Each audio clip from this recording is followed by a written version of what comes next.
All right, well, we are sitting in a Focus RS. Yes, we are. Something that Brandon and I have been dreaming that we would one day sit in a Focus RS or even get a chance to drive a Focus RS. Basically, since the RS came out with the Mark I many moons ago. So, we've had a little exposure in this car already.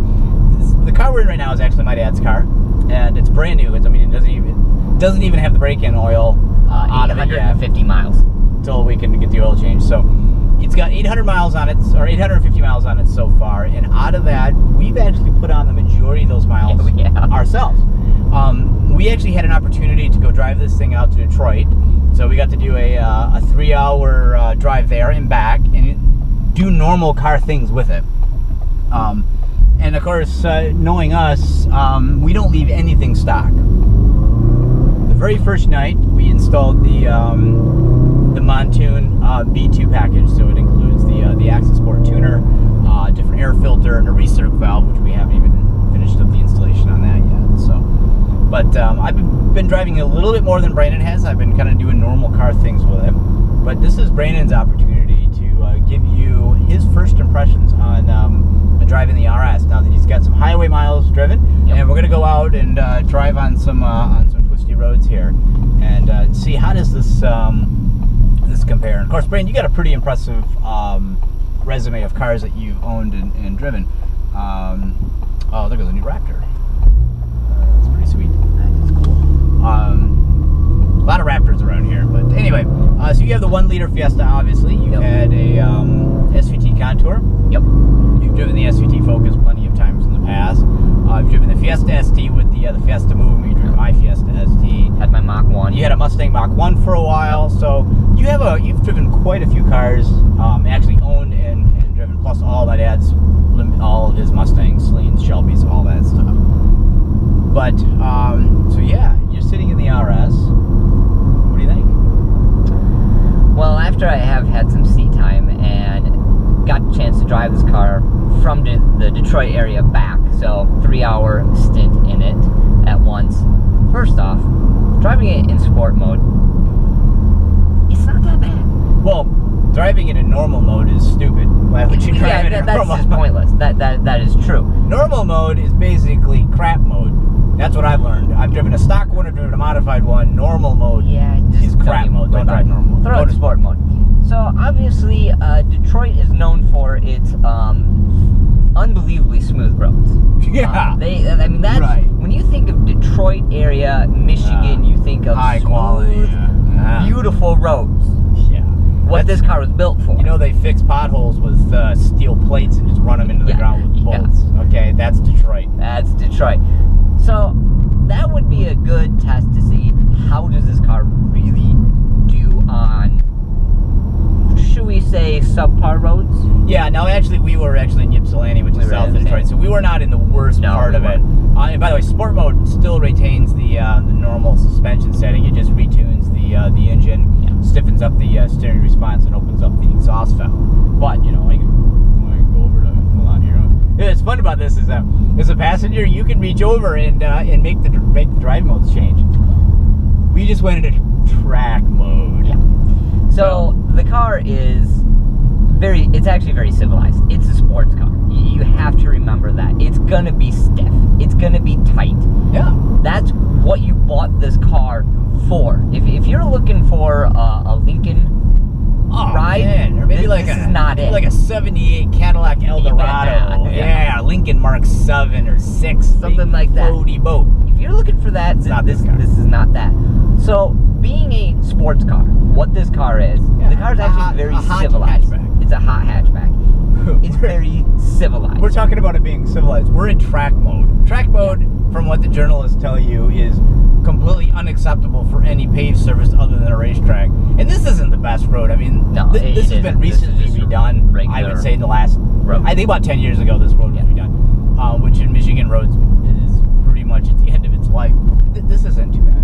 No, it's not bad at all. I can still, my feelings are still in my teeth. Yeah, they are. So, I mean, is it tight? You throw in a corner, yeah, the car is tight. Some nice corners coming up here. As it should be. I'm like, and there's a pop. Yeah. And another pop. That's fantastic. much scarier on this side than that side. That side is fun. This side's like, hey, should we be going this fast? And truthfully, we're not. We're really not going fast.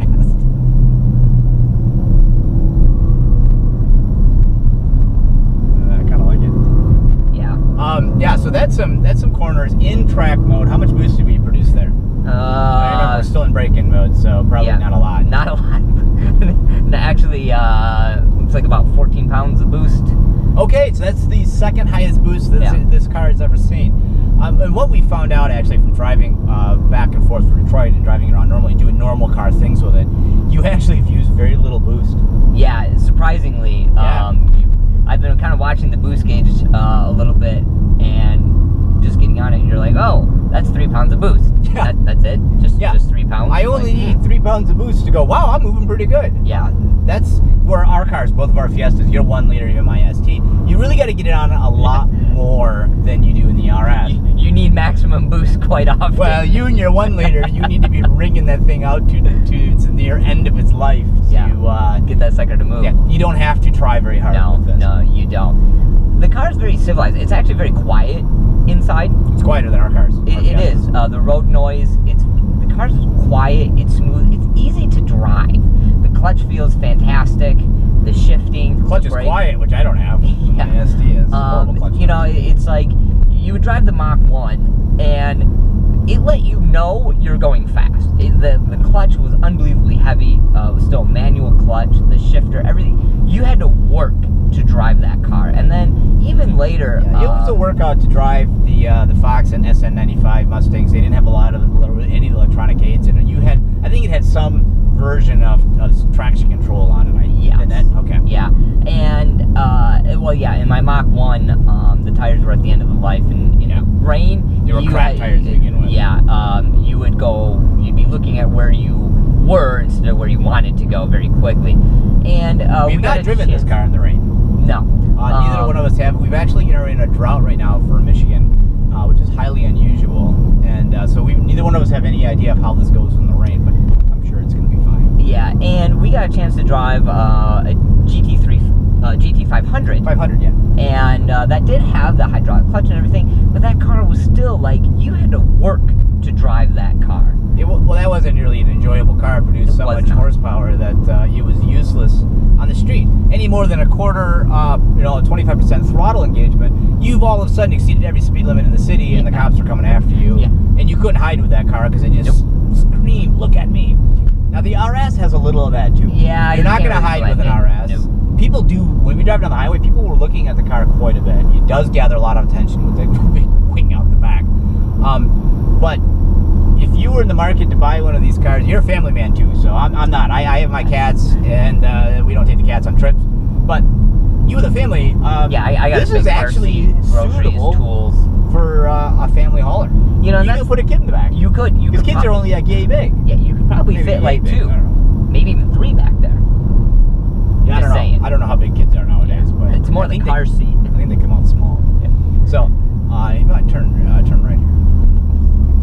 What do you think of these Brembo brakes, by the way? Look at this. I kind of gave you that as a late command to get out of it. I was trying to heel toe downshift, but the problem is that the brakes work so well that there was no chance of me actually being able to match RPMs in time. And you were wearing your flippy flops. I am wearing flippy floppies. Not sure, would you go out on a boat or something? Yeah, well, thinking about it, I did go in the water earlier. All right.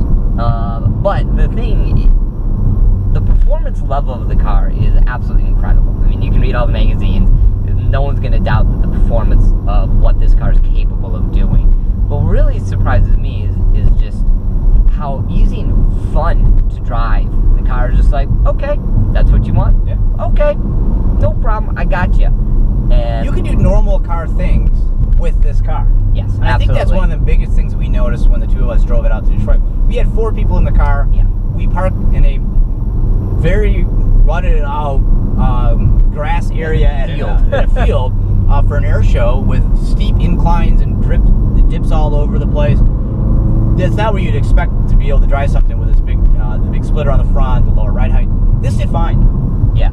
We had 4 adults. We needed more cup holders. It was very lacking compared to our Fiestas, man. You can stick cups all over the place. You can't in this car. I don't know why that is. But for the most part, you can actually do normal car things. A Mustang GT 350, Mustang GT, any of those things.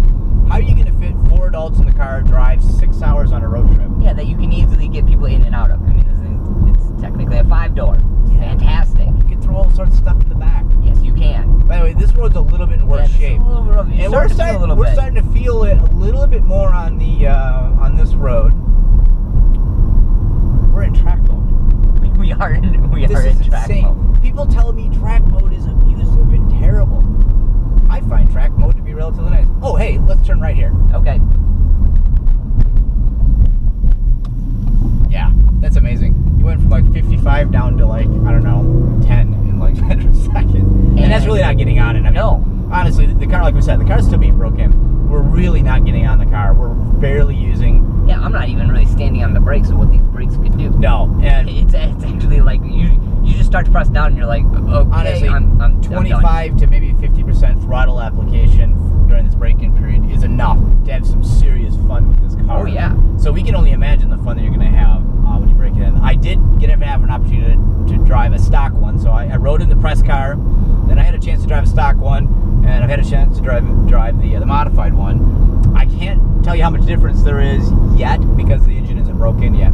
But when you start to really bring these things out, the car is pretty freaky fast. It is very fast. It's a lot of fun to drive. Which is amazing that you can get a car with this level of performance like you talked about, and you can still live with it daily. You can haul people in it. I had four regular sized people in this car, regular adults, going out the bunch, and everybody fits in here. So Ford's done a pretty good job. The exhaust is, I'd say this is a second gear turn. Brandon says it's a third gear turn. That's okay. Take it in third. All right. Well, if I was a navigator, I'd have been like, that would have been a second gear. But whatever.